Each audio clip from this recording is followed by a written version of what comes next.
Tonga indray ary ty ny fotoana fampahalalam-baovao amin'ny ity hariva ity mirabanao any tokantrano ary manasanao anaraka izany vaovao zany hatramin'ny farany.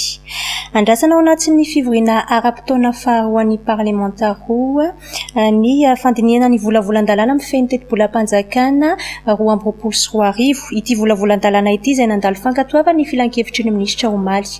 Vola Ravoafy sy Tsirakotoarsan. Nolanina Omaly tao anatin'ny filan-kevitry ny minisitra ny volavolan-dalàna amin'ny feno ny teti-bolam-panjakana 2024. Teti-bolam-panjakana izay mifantoka amin'ny fanamafisana ny fampandehanana indray ny toe-karena ary ny fanamafisana ireo asa fampandrosoana eo amin'ny sehatra ara-tsosialy raha ny fanazavana ny entin'ny ministry ny toe-karena sy ny fitantanam-bola nandritra izay filan-kevitry ny minisitra izay hatrany. Mikasika ny fanamafisana ny fampandehanana indray ny toe-karena tafiditra ao anatin'izany ny fifarana ny amehana ara-pahasalamana sy ny fanokafana indray ny abakabaky Madagasikara mba ahafana manafaingana ny asa. Fantatra fa isy ny fanamboarana sy fanavaozana ireo lalana ahafahana manohana ireo toerana mpamokatra, ny fampivelarana ny fahazahoana angovo mba hanohanana ny fampiroboroboana ny indostria sy ny fisitrahana herinaratra, ny fanajariana ireo faritra mamokatra mba ahafahana manatratra ny fahavitantena ara-tsakafo. Mikasika ny FDB faharoa kosa dia mifandraika amin'ny fanamafisana ireo asa fampandrosoana eo amin'ny sehatra ara-tsosialy indrindra ny amin'ny faritra Atsimon'ny Nosy. Anisan'ny ezaka ho tanterana ny fanamboarana CSB sy hopitaly, ny fampitomboana ny isan'ireo mpiasan'ny fahasalamana, eo amin'ny fampianarana mitoy ny fanamboarana sekoly sy ny fandraisana mpampianatra. Mikasika ny fahefa mividy, ezaka ho tanterana ny fanarahamaso ny tsena sy ny famatsiana PPN. Eo amin'ny sehatry ny fandriampahalemana, isy ny fanamafisana ny fahaiza-manao ara-teknika sy ara-pitaovana ho an'ireo tafika sy mpitandro filaminana ary farany mikasika ny famatsiana rano fisotro madio, dia eo amin'ny fanamboarana ireo pipeline any amin'ny faritra Atsimon'ny Nosy sy ireo tetikasa fampidiran-drano an-tanàn-dehibe.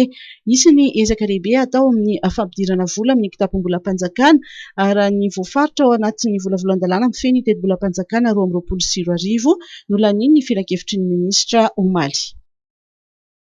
Anisan'ny lalàna dinihan'ny antenimieram-pirenena ny tolo-dalàna momba ny fandovana izay natolotry ny député Lanto Rakotomanga.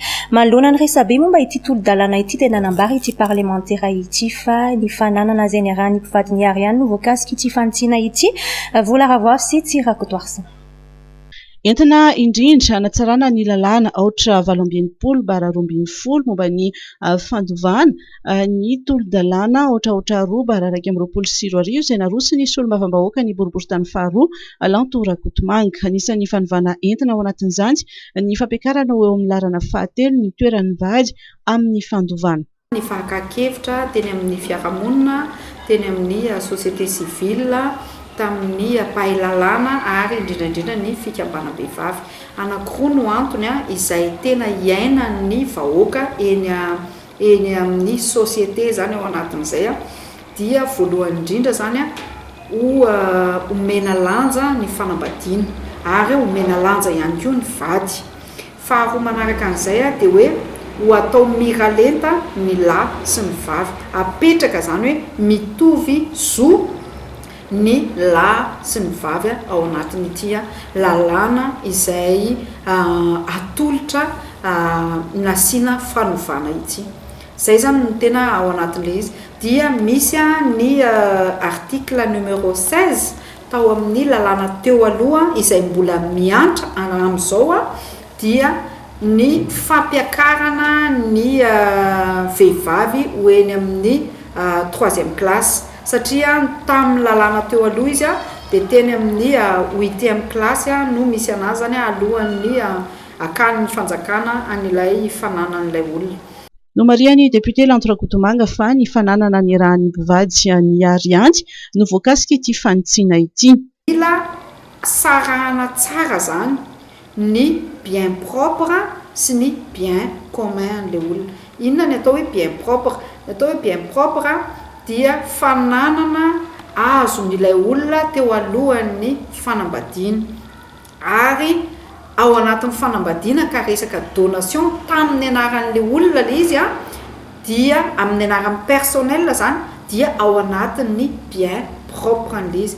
Raha misy ihany koa nefa société ananany teo alohan'ny fanambadiana ka misy fruit an'izay ao anatin'ny fanambadiana dia mbola tafiditra ao anatin'izay hoe bien propre izay ilay izy. Ny fananana ao anatin'ny bien commun indray dia salaire an'izy mivady sy ny vokatra azo zany ny fidina ny araka tao anatin'ny fanambadiana zany zay le bien commun ka ny iaran'ity lalàna ity raha ohatra ka tsy misy ny testament dia ilay bien commun zany no iarahana hoe tokony fananan'izy mivady ny ariny tao amin'ny tokantranony na mafy na sarotra na mora na marary dia tokony zany zareo mivady ihany no isitraka anazy eo amin'ny fanambadiana efa misy ny fizaram-pananana hoe zaramira 50-50 fa raha sanatrika maty ny lana maty ny vavy dia ilay velona zany ka tsy niteraka raha niteraka ry zareo dia ny zanany no mandova ny 50% an'ilay maty fa raha tsy niteraka ry zareo dia ny zanany raha tsy niteraka izy dia ilay ramatoa zany izay velona na le rangahy izay velona no tokony andova ny vadiny amin'izay fananana ny arahany zareo zay. Raha ny fandaharam-potoana nolanian'ny solombavambahoaka dia androany no tokony nodiniana teo anivon'ny fivoriam-be ny tolo-dalàna ohatraohatra 2/2024 izay avy amin'ny solombavambahoaka ny boribory-tany faharoa Lantorakotomanga saingina hemotra amin'ny fotoana manaraka izany. Mitohy ary no amafisina ny hetsika fanaovam-baksiny adina amin'ny valana retina COVID-19. 3 karazana ny vaksiny efa tonga eto Madagasikara dia ny AstraZeneca Covishield, ny Johnson Johnson ary ny Sinopharm. Nampahafantarany Ministeerin'ny Fahasalamana omaly ny mikasika izay fanaovam-baksiny izay. Andeha ho arahitsika ary ny andinindiny. Olona misa 420 sy 5,000 sy 2,3 no vita vaksiny entina miady amin'ny COVID-19 hatreto, izany hoe 2,900 ny malagasy feno 12 taona no mihoatra tokony hisitraka izany no efa vita vaksiny tanteraka. Mbola misy 5,000 eo kosa ireo olona efa navita ny fatra voalohany amin'ny vaksiny Covishield nefa mbola tsy nisitraka ny fatra faharoa. Tena ilaina nefa ny fanaovana ny fatra faharoa mba hatomombana ny hery fiarovana araka fanazavana avy amin'ny Ministera ny Fahasalamam-bahoaka. Ezaka atao amin'izao fotoan'izao ny fampiakarana ny isan'ny olona misitraka ny vaksiny, noho izany dia nitarina ny amin'ireo tanàn-dehibe maromaro eto Madagasikara ny fametrahana ny vaksinodrome. Idina ny fotony ireo mpiasan'ny fahasalamana anentana amin'ny fanaovana vaksiny. Ilaina ny fanaovam-baksiny sy ny fahamailoana indrindra amin'izao fisokafany sistan'izao. Raha nambaran'ny Ministeran'ny Fahasalamana omaly dia trangana COVID-19 roa no voatily tamin'ireo mpandeha tamin'ny sitina voalohany niditra teto Madagasikara. Itinan'izany dia mitohy ihany koa ny ezaka fanaovam-baksiny amin'ny aretina hafa indrindra fa ny vaksiny mahakasika ny zaza. Mitety vohitra sy miezaka manatratra ireo toerana lavitra sy sarodalana ny mpiasan'ny fahasalamana ho fanatanterahana izany. Efa manomboka liana amin'ny resaka fiantohana ny malagasy indrindra fa tao aoriana ny fandalovan'ny valana retina COVID-19 entina nanana antoka amin'ny fandrarana atao fa eo ihany koa ny fampiroboroboana izay resaka fandrarana izay. Andeha ho arahitsika ny fanadihadiany Jemima Daniel sy Tsirakotoarsan. Fiantohana mifanaraka amin'ny asa sy ny fananan'ireo mpampiasa azy ary ny fampandrosoana ny asa mandraran'izy ireo izay mampiasa na ny mpanjifa no isan'ny fatohan'ny fiara-miasa eo amin'ny Alliance de Madagascar sy ny Baobab Bank. Anohana ireo mpampiasa azy amin'ny fampiroboroboana ny CAP-ariana araka izany no tanjon'ny fifanaraha-piara-miasa ho an'ny rotonta. Anometohana ireo mpandrarà mba ahafahana manarina indray ireo asa mandrarà taorian'ny Covid izay niteraka faty antoka ho an'ny toe-karena. C'était difficile une année 2021 qui a continué à subir les effets. On a vu une reprise des activités économiques.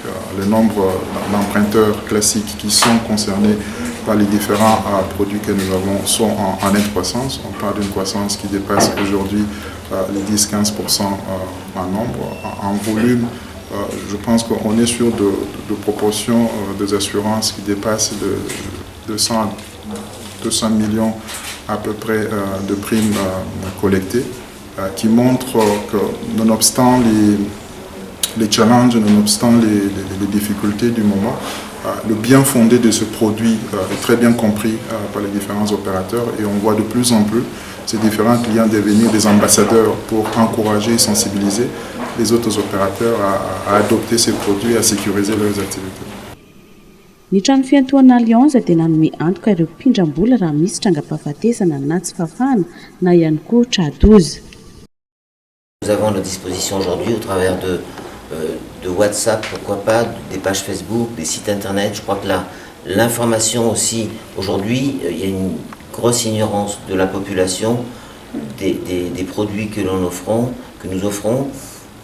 et de la capacité que ça leur donne à rebondir. Et je crois qu'il va falloir demain insister sur cet aspect information, qu'elle soit donnée en malgache ou en français, et surtout en malgache, dans tout le territoire. Et je pense que c'est aussi une des clés de la réussite de notre projet. Entina iarovana ireo olona nampandrararaka izany tena tanjona ao anatin'ny fiaramiasa ny Baobab Bank sy ny trano fiantohana Alliance. Ramatoa iray taitra sy ny antso vonjeo rehefa ny hevitra fa nentin'ny irony mpamily fiarakaretsaka irony ny zanany ny paritaka tamin'ny tambazotra tserasera moa ity raharaha ity. Tsy misy ny enombo noho ny fitokonana nataon'ireo veterinaire tranga izay hita tao Antsirabe sy tao Antsohy. Andeha ho arahintsika ireo vaovao tapatapany. Nalaza be tao amin'ny tambazotra tserasera ity tranga androany ity. Ramatoa iray nandeha taksi niaraka tamin'ny zanandroa tetsy Soraka. Najanona tao anatin'ilay taksi ireo zaza fa izy kosa niditra tao amin'ny bio 33. Rehefa nivoaka izy avy eo dia niantso vony satria tsy hita ilay taksi. Efa nitangorona ny olona. Iny anefa niverina ilay taksi fa hoe nihodina fotsiny fa tsy nahita parking. Raha toa ka nitaraina ny mponina Antsirabe andro vitsivitsy laza izay fa tsy nahitana enombo tany amin'ny ankalan'ireo mpivarotra dia fantatra indray amin'izao fotoana izao fa tsy misy hena ihany koa ao Antsohy. Midy avokoa ireo fivarota-kena rehetra ny an-toerana ny tokony ireo veterinera rehetra satria dia misy naman'izy ireo nogadrainy. Mitaraina ireo mponina Iosy noho ny tsy fampindrano vidina ariary ny rano iray bidon ary ferana ho bidon 5 isy an-tokantrano ihany no azo alaina eny amin'ireo camion citerne manokana hitsinjarana ny rano. Misy 220 ireo toerana notapahan'ny commune sy ny fitalevam-paritry ny rano fanadiovana sy fidiovana Iosy izarana rano fisotro madio. Tafaverina amin'ny tompony ny omby misy 7 no robainy dahalo tao Ankasiramena fokontany Tsaramiakatra commune Anjomara Martina ny aliny 9 Ifo 7 Oktobra 2024. Nampandreangana ny zandary ny tompony omby ary direkitra avy hatrany ny fanarahan-dy. Ny maraina ny 7 Oktobra ihany dia efa hita taratra ny lalana no diaviny ireo dahalo rehefa tafita ny rendrano mahajilo ireo dahalo kanefa dia tratra ny fokon'olona sy ireo zandary tao Kiranikely commune Bematazana district-ny Tsiromandidy faritra Ibonglava. Vaky nandositra moa ireo dahalo namela ireo omby teo an-toerana. Une source d'énergie qui répond à vos exigences, un groupe électrogène fiable et performant, silencieux et économique, optez pour Greaves Power, les groupes électrogènes numéro 1 en Inde depuis 1859, dotés de moteurs et alternateurs robustes, proposent une puissance de 5 à 2500 kVA. Un vrai rapport qualité-prix pour 1 million de groupes vendus en Inde. Disponible uniquement chez Batimax ou sur le site web www.batimax-mata.com. Greaves, animé par la passion, guidé par la technovation. Ny trangana famaizana trano androany tao Analaknina tao Toamasina. Trano maromaro no kilan'ny afo ary araka ny nambaran'ny Sefokotany dia efa eo andalam-panadihadiana ny andohan'ny afo. Andeha ho arahintsika ny tato-baovao. Trano 5 tafo no may androany tao Analaknina parcelle 1221 tao Toamasina. Nahitana karazana trano mafy amin'ny ampahanjy na tafo taolina fa rindrina planche tamin'ireo niarany famaizan'ireo. Mbola mandeha ny fanadihadiana hoy ny Sefokotany ka sarotra ny laza mazava ny andohan'ny afo. Tamin'ny rekanditolo latsaka fahefany teo zany fa niantso ny pompier ary ny pompier moa tonga ara-potoana risorako manokana zany zareo ary risorako manokana hito koa ny gendarme sy ny miaramila sy ny polisy ary ny fokon'olona fito Analaknina fa nanao izay azo atao amin'ny fagnampiana famonjena ny zareo kavony. Mety azo fantarina ve inona ny atombon'ilay? Zay aloha zany mbola mandeha moa zany ny fanadihadiana dia ohatran'ny sarotra aminany ny andeha ilaza hoe zony ny atombohan'ny ao raha tsy efa azo fahamarinana azo sapaintanana misy pirofo zay fomba afahako tsy maintsy hanao contrandio moa zany ny zavatra zay zany. Ho an'ireo mponina manodidina dia tandrevaka nataon'olona iray no natonga izao famaizana goavana izao. Lorsque mandeha bazary miherigna avakao rity le vary isan'andro tsy zareko matsikarika zegny vokotry fandrahoagna an-dragno niteraka zavatra ary tsy zarero mahita zao tragno 5 efatra sambara 2 sambara 8 chambre me daholo jiaby zavy avy magnano tegna i mbo hoe kapoaka nohaniko zany ko mianatra mangataka amin'ny fitondram-panjakana ireo trabohina fa tsy misy azo raisina ao anatin'ny fahasaranana tanteraka izy ireo. Zahay mikarakara olo tsy salama papako mara nandaina mangy ananjy zaho zare miantso anahy tragnonao aminay tsisy raisina zay ke votonga samba idirany agny tsisy raisina tragno anako ao valo le ny ragnotrako 10 na lambankotra ty aminaty zao sisa anango tsy manana karazo rehetanareo tegna malahelo Nenentana ny mponina iantso mpamonjy aingana ary ara-isalahy amin'ny fifehezana ny afo ny ben'ny tanàna rehefa sendra ny loza toy izao. Mila mitandrina ihany koa ny tsirairay ho fiarovana amin'ny mety hitrangan'ny afo. Nisy tragno maizana izy tia eto Analak'Ninina. Ny zava-misy moa ny pompier tonga ara-potoana raha vao nisy ny alerte fa ny araky ny afatra matetika zay apetraka amintsika vahoaka dia sarotra le accès zany ao anatin'ilay toerana misy le famaizana mahataraiky le famonjena. Eo no anetanako antsika rehetra hoe mila miara-miasa zany na ny commune na ny fokotany na ny tompon'andraikitra rehetrarehetra zany amin'ireny toerana zay sahirana zany camion pompier amin'le famonjena afo toy izao.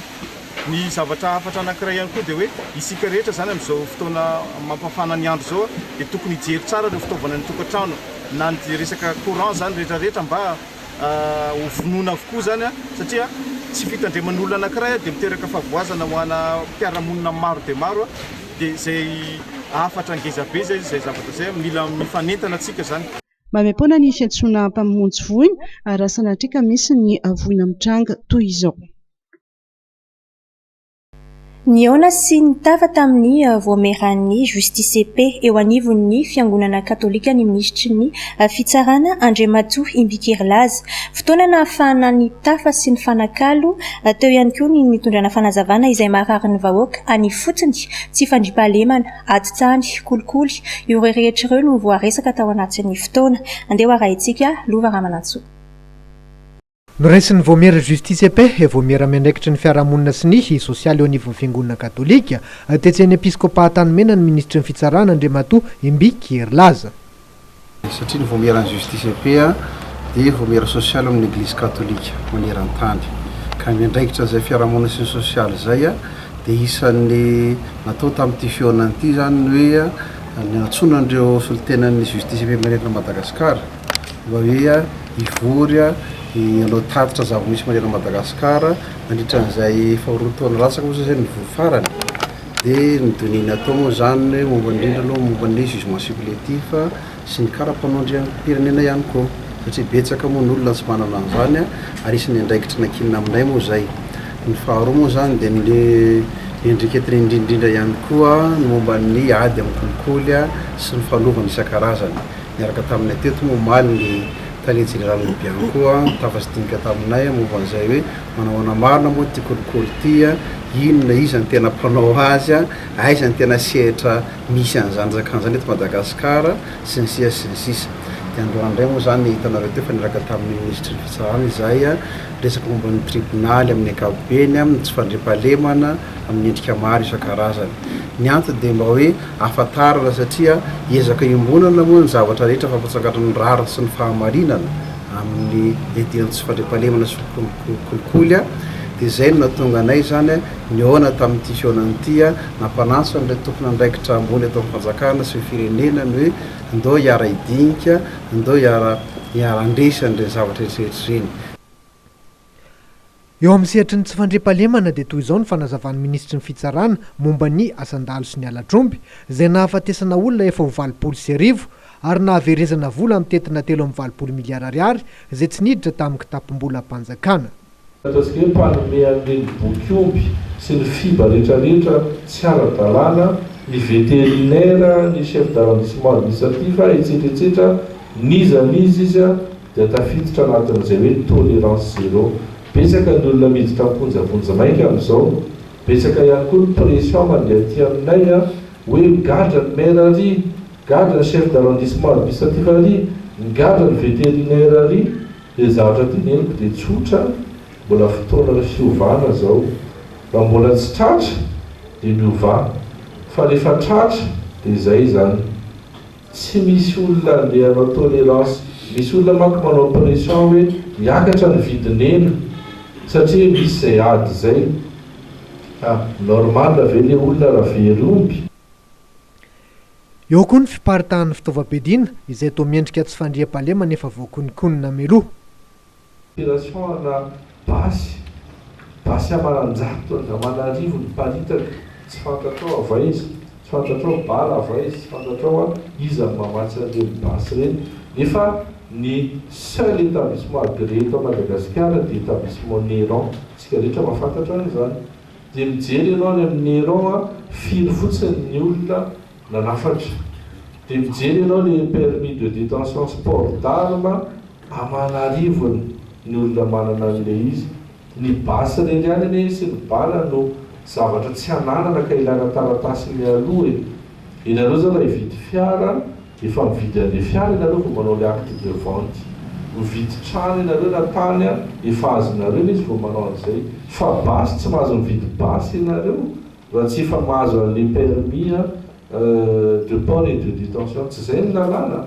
Ka ahoana ny ahafahan'ireny olona ireny manana an'izay, dikan'izay organiser ny phénomène d'insécurité. Tsika zany mety mieritreritra hoe zavatra tsotsotra dahalo, sarotra be mamory dahalo amanjato an'izany, zato, roanjato, telonjato, sarotra be zany.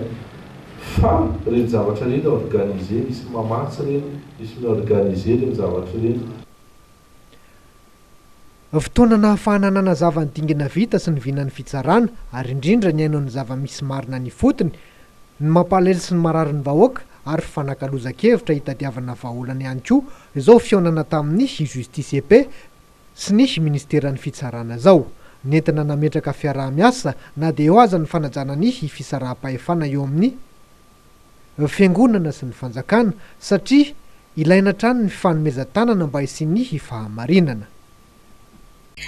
Fa nitondra fanampim-baovao momba ny fivorian'ny Conseil supérieur de la magistrature na CSM ihany koa ny ministry ny fitsarana fantatrary fa maro ireo zavatra dinihana ao anatin'izany fivoriam-be izay tanterahana amin'izao fotoana izao. Raha tsy tanisa fa tsy ny fepetra maro samihafa entina hanatsarana ny asan'ny mpitsara, ao koa ireo nanika nampiakarina conseil de discipline fanazavana avy hatrany. Izy io moa zany dia misy ny fivorian'ny Conseil supérieur de la magistrature nanomboka omaly androany amin'ny farana rapitso. Anatin'izany hoe fivorian'ny Conseil supérieur de la magistrature zany moa misy ny fanendrena amin'ny poste na chef de juridiction, ny président na procureur. Misy ihany koa moa zany famindran-toerana, matetika moa fangatahana foana ny anaovana famindran-toerana.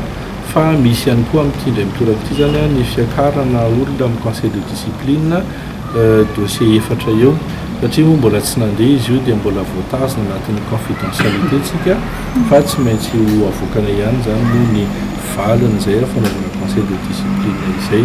Noresahan'ny ministry ny fitsarana indikery laza ny mombamomba ny toy ny rara Apollo 21 ety andanin'izany ao anatin'ny politika fanafanganana ny rara mpitsarana dia misy ireo rara lehibe tsy maintsy atao lahara-pahamehana, anisan'izany ny rara lama. Andao arahana ny fanazavan'ny ministry ny fitsarana momba ireo rara mpitsarana ireo. Ny ministera fitsarana moa ny asany dia mandrindra sy ny manara-maso ny fanajana ny lalàna sy mitsabaka velively izay anatin'ny fahaleovantena ny fitsarana. Raha ny tatitra azy zany dia misy ny session ny cour criminelle ordinaire eto Antananarivo amin'izao anatin'ilay fampandehanana aika ny raharaha mpitsarana dia ny raharaha efa taloha satria hitantsika fa betsaka ny varimangantsika. Ny raharaha lama zany zao no mandeha amin'ity raha anisan'ny raharaha goavana raha ohatra ka izay no everitsika. Mbola isy ny session ny cour criminelle ordinaire zany hafa mandrapatonga ny vacances judiciaires amin'ny décembre izao dia iny moa iarahantsika mahafantatra fa efa ny amin'ny chambre d'accusation zany izay raharaha izay fa mbola nisy tsinona ny nina moa zany ny voie de recours nataon'ireo mpisolo vava ny olona izay voaroroy amin'iny dossier Apollo 21 iny dia tsy maintsy mbola mijery an'izay aloha zany chambre d'accusation zany hoe rehefa vita mihitsy ny fandinihana ny voie de recours nataon'ireo avocat izay betsaka dia izay zany vao afaka mijery ny procureur général ny cour d'appel hoe ovina ny ampitran'izay raharaha izay anatina session itsarana. Vonina nu ny fiara-miasa amin'ny tafika malagasy ny force armée de la zone sud de l'océan Indien izay atsy La Réunion no resana tao anatin'ny fionana teo amin'ny ministry ny fiarovam-pirenena sy ny komandin'ny phase SOI vaovao izany androany teny ampahibe andeha arahintsika ny fanadiadiny vola ravoavy sy Tsirakotoarson. Ny fanatsarana ny fiara-miasa amin'ny fiarovana ny sistany ary ny fandriampahalemana ao anatin'ny faritry ny ranomasimbe indiana no anisan'ny asa nambaran'ny komandin'ny forces armées de la zone sud de l'océan Indien taorian'ny fionana tamin'ny ministry ny fiarovam-pirenena ny général Rakotonirina Richard androany teny ampahibe. Nous avons parlé juste à l'instant avec monsieur le ministre.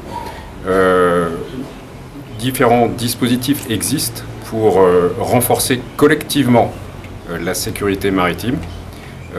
À charge pour nous, effectivement, de coopérer, d'opérationnaliser les dispositifs existants et puis de coopérer avec nos différentes marines. Ça se fait dans différents cadres, de façon bilatérale, mais aussi dans le cadre de la Commission de l'océan Indien, dont vous avez également parlé, Monsieur le Ministre. Voilà, toute cette question de renforcement de l'architecture de sécurité maritime est essentielle, parce que ça touche à tous les flux entre les différents pays, les différentes îles, tous les trafics normaux, mais aussi la lutte contre les trafics illicites.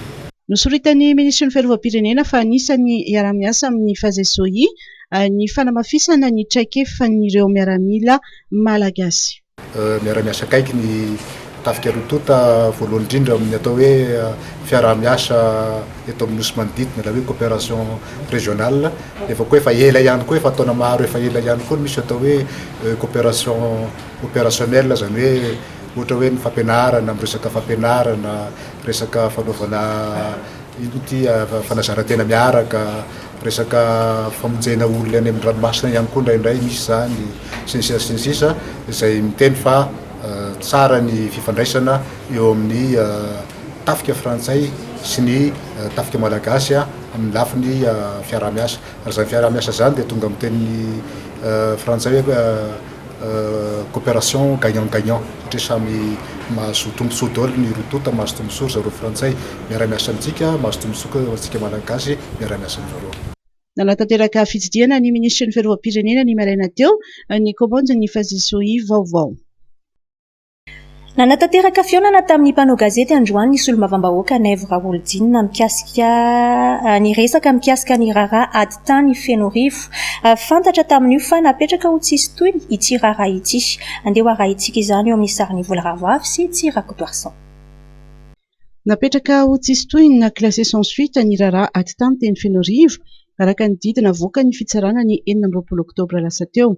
Nitsahatra araka izany ny fitoriana ireo telo Mianada izay voalaza fa nivadi-pitokisana ary nivoaka ny fonja ny Soloanitra Ramanambohitra sy Rakotomanga Finsoa izy ireo izay niditra ponja Vonjomaika noho ny fandavan'izy ireo ny fanaovan-tsony ny famarotana amin'ny tany sy tranon'izy ireo eny feno rivo. Tena marina zany dia voalohan-teninay aloha dia misaotra ny Andriamatoa député Naivo Raoldina izay Mianada izay nampidirina ponja Vonjomaika.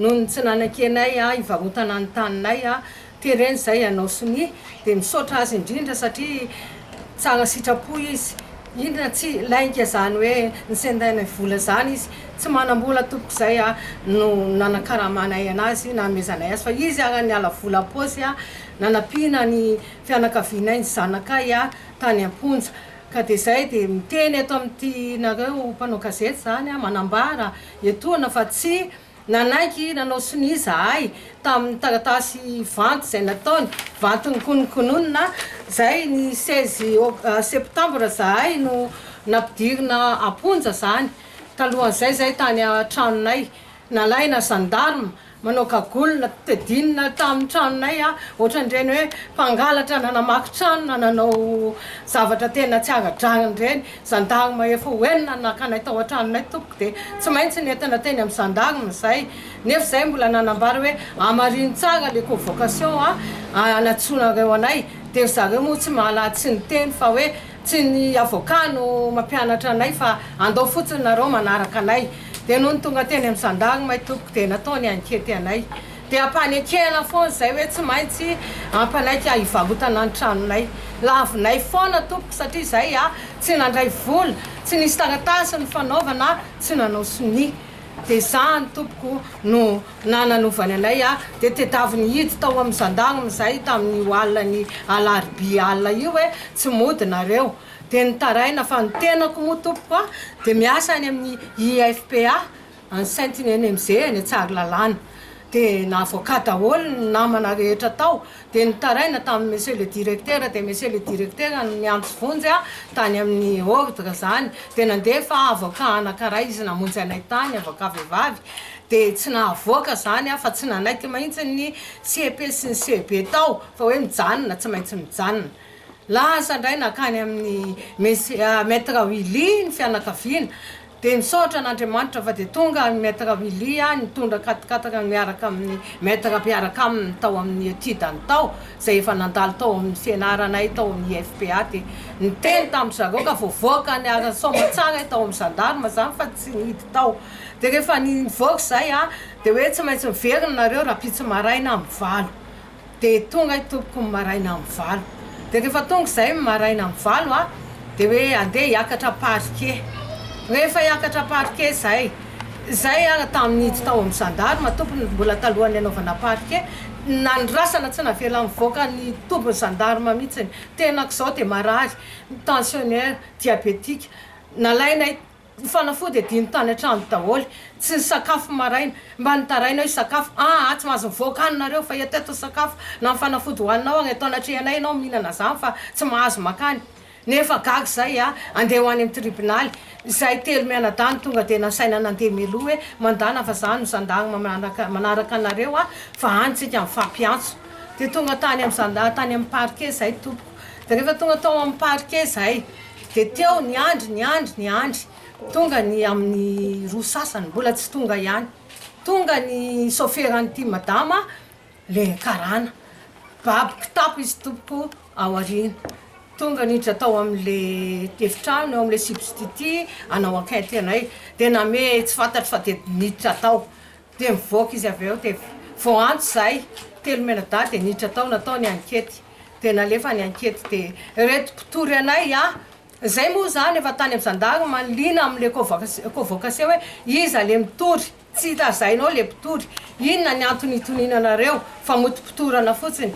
dia zay ny mampatonga anay hoe fotim-pitorana tao inona tompoko zay nangalatra ve zay sa naninona dia tsy meny zareo valiteny mihitsy nay tamin'izay dia tonga tao amin'ny parquet moa zay dia natao mifamotim-pitorana tao ka reto olona tsy ao anatin'ny juridique anay no mitory anay le anjasoa sy le anankiray Alain le nitenen'ny monsieur le député teo dia rehefa natao tao ny enquête tompoko dia hoe nivoaka kely dia avy eo no hoe nareo zany ozy izy nivady-pitokisana zay no nataon'le nanao enquête anay tao dia zay tompoko tsy mivarotra tsy nanao soni tsy nanao tsy nisy taratasy ny fanaovanay tamin'izany dia ny anankiray tatsy moa nameny fahafahana vonjimaika fa hoe tsy nafantatra zany resaka fivarotana tany zany moa ve tompoko resadresaka hoe fivarotana tany dia tsy maintsy fiterena ave zay hoe anaiky any hivarotra ny tranonay ohatra hoe misy olona zao manana tomobile rangaty dia za hividy dia izy mana hoe atiako le tomobilenao dia fanao zay hoe eny raha fa hovidiko le izy dia ohatrina dia miteniteny eo dia tsy meko fa lovako avy amin'ray aman-dreniko dia zany ve tompoko dia hitoriana aminay hoe vady-pitokisana tranonay tsy amitinay dia mivady-pitokisana hono zay nambarany Navra Olodjina fa tafiditra ao anatin'ny raharaha anaovan'ny antemeram-pirenena fanadihadiana manokana ny raharaha feno arivo. L'enquête parlementaire dia tsotra. L'enquête parlementaire dia zay aloha zany resaka adeloka. Ny adeloka aloha zany dia tsy adeloka mihitsy io. Na atao ary pahilalana koa miteny anareo fa nanatany ka nandray vola ary le olona nanao promesse de vente ka tsy varotra ndray mbola tsy pénal anie zany. Zonareo fa tsy vilona mamberim-bola fa ity sady tsy nandray vola fa terena fotsiny ary mbola veko aminareo hoe io le ray sakarany io le vadin'le maitrala io fa olona telo zao no mitory azy aty hoe totinianay hoe zay dolo zany fomba fangalara manontany nareo hoe ahoana fomba fangalaran'olona tany intimidena le izy za tena miteny anareo fa raha tsy zahako no tonga ty tsy teroa nahoana moa tsy mena ilpesy tamin'ny fotoanan'io nahoana nefa zao le olona afaka matotio tena ray volana sy tapa zany le olona ninanatany fotsiny ka io a n'enquête parlementaire de nikarakara ny taratasin'ireo hoe iza marina ny tompon'le tany ty fahafantarina de avetsy satria lovabe izy io aga jerenareo a le olona varotra reto rehefa nijerena io juridique ity le rangale mpanala baraka ty tsy ao anatiny ataoko ty io ny anarany apeatsoa io no mivarotra nefa tsy ao anaty fanamarinana fananatany mandeha le enquête parlementaire fa ny zava-dehibe taminay aloha de nana fananreto olona reto ho atao vavolombelona aminareo milatsain'olona fa namanjay be resaka fividianana ny eky zareo mbola am 2024 ary aza dinona fa tsy any atsinondrano ao nirotsaka ak zany voalohany teto Antananarivo tamin'ny élection tao zany tsy matahotra fividianana tsy resaka politique io na resaka populisme fa zany ny alahelon'le olona tenenina aminareo mandeha io ak za tsy hipetraka am'izao zay fa zay rehetrarehetra tafiditra ao anatin'io na mairana pitatafika satria entana any amin'ny commune nafy ty hoe arino legalisena ze tafiditra mety fantatrareo lohako ho arahako hatramin'ny farany io plus on m'intimide plus je fonce manoloana ny fanaratsiana ary fikasana mono azy tao anatin'ity raharaha ity nilaza fa hitory ireo olona tafiditra tamin'izany ny député Naivra Oljina izay sady foloany voameran'ny fananantany eo anivony antemera-pirenena. Amin'ny maha-piany vondrom-bahoaka paritra itsinjara-pahefana ny loholon'i Madagasikara dia nanatanteraka fidinana ifotony tany amin'ny komuna Larby Vatsola distrika Andramasina ny loholon'i Madagasikara Richard Barzona raha manambitana ny 17 oktobra 2024 andeha raha itsika vola ravoavy sy Tsirakodoarsan.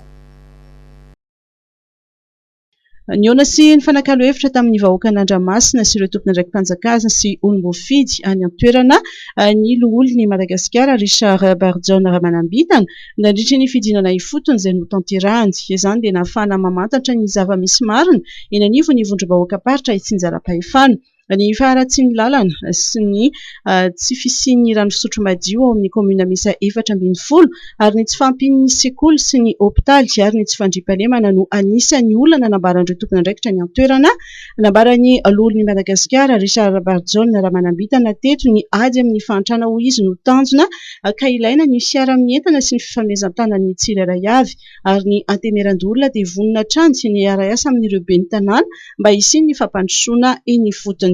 Zava-dehibe ho anatin'ny sehatr'asa goavana ohatr'izao izany hoe fa fiara-mientana misy eo amin'ny solombavam-bahoaka ny loholon'i Madagasikara ny chef district ireo tompona ndraiky mpanjakana sy tompona ndraiky ndrara isan-karazany ao anatina distrika izao izay miara-mientana ao anatin'ny tokony fandraisan-tanana ao anatin'izany atao hoe fampandrosoana ifotony izany ny zava-dehibe nisongadina atao anatin'ny izao hetsika izao akoatra ny fanamafisana ny atao hoe renforcement de capacité ananan'ireo tompona ndraikitra tsara avy manama izy azy ireo dia nahafantarana indrindraindrindra ny zava-misy araka ny vavalazako teo ny aty ifotony ny olana ifotony na eo amin'ny sehatra ny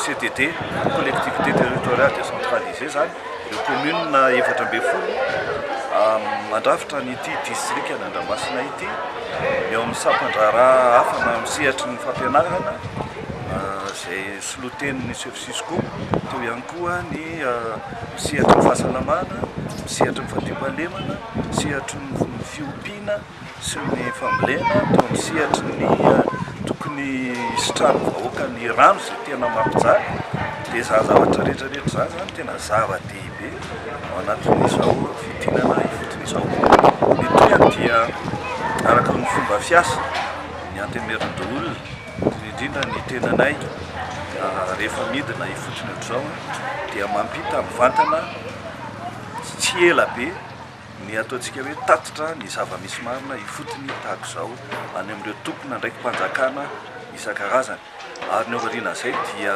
andraikitry ny antemeran-dolona ihany koa ny mijery ny feedback mba hisiany ny ataontsika hoe fivezivezen'ny hevitra sy ny lalatsaina amin'izao fidinana ifotony izao mba tsy fotoana lany fotsiny ny fidinana hijerena ny zava-misy marina aty fotony izao fa mba isin'ny ataontsika hoe fivezivezen'ny hevitra ary indrindra ny toyan'ny fampitana vantana ny fanapahan-kevitra avy any amin'ireo ministera mpanatanteraka isan-tsokajy.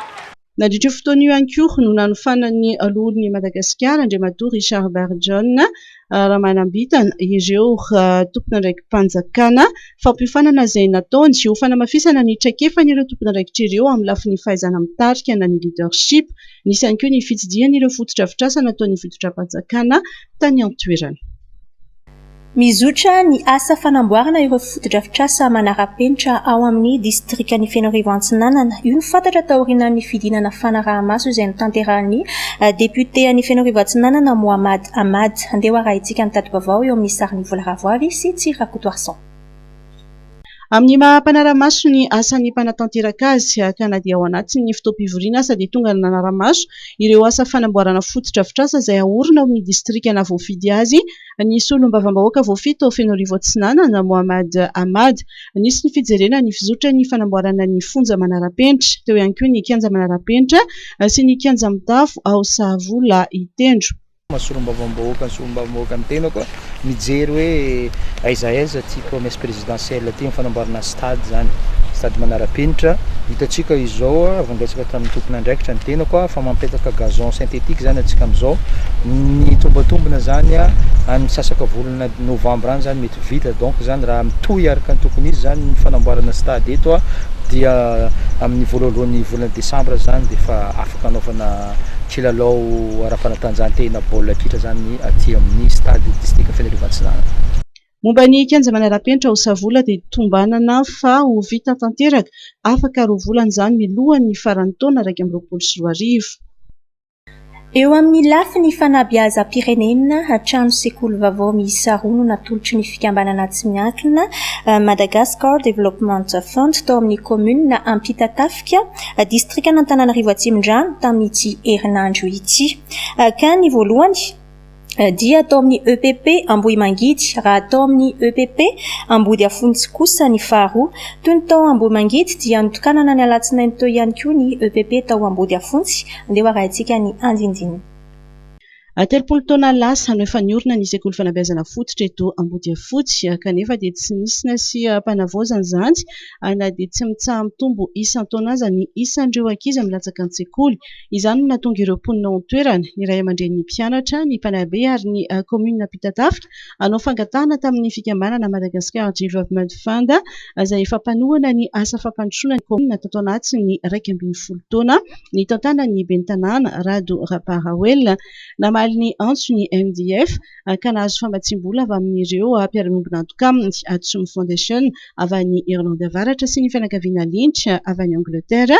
Nanorenana trano sekoly vaovao misy efitra 3, efa misy latabatra sy banc, miampy trano fidiovana amin'ny efitra 3 ihany koa.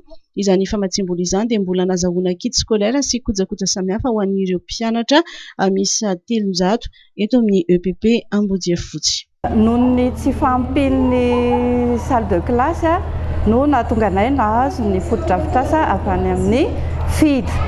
Dia tamin'ny taona 2024 indray izahay nahazo 100% teo amin'ny fanadinana CEVE sy CEVE dia nahazo fototra-afitrasa vaovao indray izahay avy amin'ny éducation pour tous ny fanabeazana ho an'ny rehetra. Dia nandroso teny ihany ny ankehitriny dia mahatratra 300 ny mpianatra dia nahazo fototra-afitrasa vaovao izahay avy amin'ny MDF io voatokanana amin'ity andro anio ity. Dia ny salle de classe izahay izao manana betsaka fa ny mpampianatra izany izao no olana aminay. Mbola mampirisika ny fiara-miasa 3P ao amin'ny fikambanana tsy miankina ny ben'ny tanàna Ampitatafika Rado Raparawel. Tous les fiara-miasa miaraka amin'ny atao hoe tsy miankina amin'ny fanjakana Madagascar Development Fund. Efa mpiara-miasa hatramin'ny commune izy hatramin'ny tantanako ny commune 13 taona zay. zany hoe tao anatin'ny 12 taona misy fanorenana foana isaky ny 2 taona raha kely indrindra. Notokanana ny alatsinainy 18 ny volana oktobra lasa teo ity foto-drafitr'asa vaovao eto amin'ny EPP Ambodiafotsy ity, izay notronon'ireo olo-manakaja maro notarian'ny chef district ana Tsimondrano sy ny ben'ny tanàna ary ny tale général ny MDF Nicole Donaldson. Nanao antso amin'ny fiarovana ny tontolo iainana ny mahasovoan'ny vondrona européenne Giovanni Di Girolamo. Izy izay nitsidika ny valan-javaboarina nalamazotra Mantadia ao Andasibe niaraka tamin'ny ministra ny tontolo iainana sy ny fandrosoana Lovainjafy ny talata lasa teo. Andeha arahintsika izany, Vola Ravoavy sy Tsirakakotoarsan. Nanamafy sy ny fahavononana anohana ny Madagasikara amin'ny fiarovana ny tontolo iainana ny mahasovoan'ny vondrona européenne Giovanni Di Girolamo nadritra ny fitsidihana ny valan-javaboarina nalamazotra Mantandi ao Andasibe niaraka tamin'ny ministra ny tontolo iainana sy ny fampandrosoana Lovainjafy mba miavotsy vahina larary niriny. Ny mahasovoan'ny vondrona européenne dia mampirisika ny tokony hanamafisana ny fiarovana ny ala malagasy. Nambarany fa vakoka ao an'izao tontolo izao ny ala malagasy ary ilaina ho izy ny fandraisana anjara n'ireo mpamatsy vola lehibe amin'ny fiarovana ny rohim-voahary eto Madagasikara. Nosoritany fa ilaina ny fanamafisana ny famerenana ny ala, ny ady amin'ny doro-tanety ary ny endrika famotehana rehetra ataon'ny olombelona ny zavaboary. Ilaina ihany koa araka ny nambarany ny jerena vahaolana entina hanatsarana ny fiarian'ny mponina manodidina ny faritra. L'université de Madagascar, c'est unique au monde, dans le sens qu'il y a des plantes et des animaux qui n'existent pas ailleurs, sauf les îles voisinantes de l'océan Indien, comme les Comores, Maurice, etc. Et donc il y a quand même un patrimoine dans les forêts de Madagascar qui est extraordinaire. Il y a encore une quantité d'espèces végétales et même animales qui ne sont pas complètement classées. Il y a énormément de possibilités pour la médecine, pour les médicaments de l'avenir. Et donc il faut préserver les forêts. D'un côté, c'est un élément important de l'identité de Madagascar. Et c'est aussi un patrimoine mondial de l'humanité. Et donc effectivement, c'est très important que nous tous, les Malgaches, les partenaires techniques et financiers, les grands bailleurs, etc., on puisse tous contribuer à la protection de cet environnement magnifique. Évidemment, il faut trouver des solutions aussi qui permettent de nourrir des populations croissantes.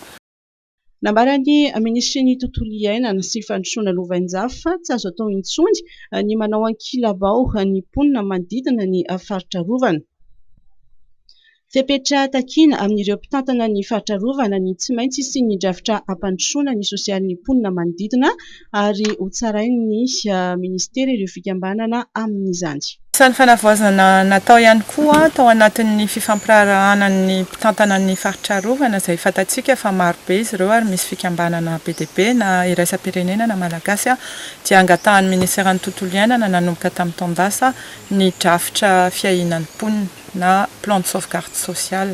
Ankoatra ny ara-tontolo iainana zany dia tena mitakitsika izao hoe inona ny ataonareo an'ny mponina. Rehefa manangana an'ireny faritra rovana ireny sika dia indraindray misy mponina akisaka, tsy afaka mampiasa rano intsony ao anatin'ny toerana izy, tsy afaka mampiasa intsony ireny karazam-panafody ireny, tsy afaka mampiasa intsony ny tany ao anatin'ireny faritra rovana ireny, dia inona no metsika azy ireo ho saran'izany na ho tamberina. Izay zany dia fomba fiasa vaovao ihany koa. Tsy manao fiarovana mandeha ila intsony fa fiarovana miaraka amin'ny fampandrosoana. Ho tsarain'ny ministera ireo mpitantana ny faritra rovana ao anatin'izany misy zany ny karazana jeritodika ary indrindra ny fanaovana tombana hoe mipetraka tsara ve ilay tokotelo mahamasana andro dia ny fiarovana ny toe-karena ary ny sosialy. Ny valan-javaboarina nalamazotra Mantadia ao Andasibe dia mirefy 7,705 hektara ary tafiditra amin'ireo ala mikitroka maitso mandavataona. Ahitana zavamaniry sy biby maro ao anatiny. Ny fisian'ny varika indri ary ny varetia varegata no tena ahafantarana ny valan-javaboarina nalamazotra Mantadia ary mponina hatrany amin'ny 5,300 alina no mivelona manodidina azy. Ho tanterahana ny faha-efatra, 5, 4 sy ny faha-7 novambra any amin'ny zone Forelo Expo Tanjombato ny andiany fa 13 amin'ny hetsika momba ny trano fonenana na ny salon de l'habitat izay karakaran'ny agence première ligne. Hiavaka ity andiany fa Iavaka ity andiany 2024 ity no ny fampiarahana ny tao-trano miaraka amin'ny fiarovana ny tontolo iainana. Andeha raha itsika ny andindin'izay eo amin'ny sariny Jimmy Maradaniel sy Mam Rasoanaif. Ampiavaka ny andiany 17 ny etsika tao-trano na ny salon de l'habitat amin'ny taona 2024 ity izay ataony fa efatra hatramin'ny 7 ny volana novambra izao. Ny fampifandraisana ny resaka tao-trano amin'ny fiarovana ny tontolo iainana dia amin'ny alalan'ny Go Green izany. Amin'ity taona ity dia le teny filamitra bâtissons ensemble notre patrimoine. Fanakekeko hoe tao-trano tsy efanirehitra ensemble zany tsy maintsy hoe miaraka manao zavatra fa ao koa le Go Green. Go Green momba ny tontolo iainana satria hitanareo amin'izao fotoana izao tsy afaka mieritreritra ianao hanao zavatra raha tsy hoe tsy mieritreritra miloha inona le fietsekana le asany ataoko amin'ny tontolo iainana.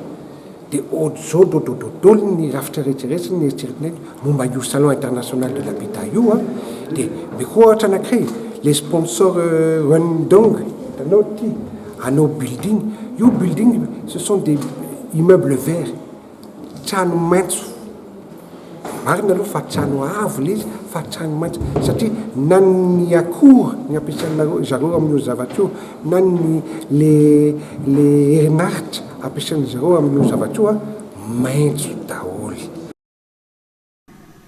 Ny tombo 50 ny orinasa vaovao nandray anjara ao anatin'ny etsika. Vita tena zava-dehibe miaraka ny partenaire AMAC io i-habitat io rehefa aloha amin'le habitat efa misy plateforme efa misy visibilité zany zay zavatra rehetrarehetra ho ataonay amin'io salon io sady misy espace ho an'ny exposant afaka manao dokam-barotra izy afaka manao promotion fa rehefa mitapitra le salon dia mbola mitohy dikan'izany rehefa anirinany le olona mieritreritra ohatra tamin'ny toeran'io tsy tadika intsony le anany avy hatrany mandeha amin'le salon misy le visite à 360 degrés tazanao le salon le orinasa avy hatrany dia voaka daholo izy rehetrarehetra afaka vita ny orinasa. Satria mbola ao anatiny dia atao amin'ny kovalana Covid-19 isika amin'izao dia fantatra ihany koa fa isy ny trano eva ahafahan'ireo mpitsidika manao vaksiny fanefitry ny Covid-19 na ho an'ireo hanao ny deuxième dose ny AstraZeneca izany na ihany koa hanao ny vaksiny Johnson mandritra io etsika salon de l'habitat tanterahana eny amin'ny zone Forelo Expo Tanjombato mandritra ny faefatra hatramin'ny 7 ny volana novambra io. Tonga nanatanteraka fitsidiana raha-pomba ofisialy an'Andriamatoa Mamodali Awel ministry ny tanora sy ny fanatanjahantena Ramatoa Guyot Xiaomé masuvoan'ny Chine eto Madagasikara ny fa 4 oktobra 2024 tao amin'ny Braon Tetsy Ambojatofo. Andeha rahantsika ny andindin'izay eo amin'ny sariny Norbert Akotomalala. Nimpana tamin'ny fandiniana ny fiaraha-miasa eo amin'ny firenena rotota Chine sy Madagasikara amin'ny alalan'ny ministeran'ny tanora sy ny fanatanjahantena ny fihaonana teo amin'ny Andriamatoa Mamodali Awel ministry ny tanora sy ny fanatanjahantena sy Ramatoa Guyot Xiaomé masivoan'ny Chine eto Madagasikara ny 24 oktobra teo Tetsy Ambojatofo. Ny fanomanana ny lalaon'ny nosy hoy Andriamatoa ministra no akaiky indrindra ary eo ihany koa ny tetikasa andefasana atleta sy ny teknisianina malagasy io fanany Chine ho fanomanana ireo atleta hiatrika ny fananana iraisam-pirenena izay andraisantsika anjara. Anisan'ny votoatin-dresaka ny rotota ihany koa ny fanavaozana sy fanamboarana foto-javitra toy ny lapan'ny fanatanjahantena sy ny kolontsaina etsy Mahamasina. Nanio ny fahavonony anohy ny fiaraha-miasa amin'ny Madagasikara ny ambasador Sono raha naray fitenenana ary nilaza fa afa-po tanteraka amin'ny fiaraha-miasa misy eo amin'ny firenena rotota amin'ny lafin'ny fanatanjahantena. Isan'ny tetikasa goavana irahan'ny rotota manatanteraka ny fametrahana ivotoerana fanaovana fanatanjahantena ho an'ny rehetra eny amin'ny zaridaina natao ho an'ny rehetra ny fanomezana materialy ara-panatanjahantena ny fanofanana mahakasika ny fitantanana foto-drafitrasa ara-panatanjahantena. Eo amin'izay lafiny fanatanjahantena izay ihany dia andray anjara amin'ny fiadiana ho tompon-daka eran-tany izay atao any Espagne 1 sy fiadianan'io tompon-dakany Afrika izay ho atao aty Burkina Faso i Madagasikara hatreto dia mbola manana olana eo amin'ny tapakela-piaramanidina ny fédération. Andeha raha itsika ny andindin'izay eo amin'ny sariny Norbert Akotomalala.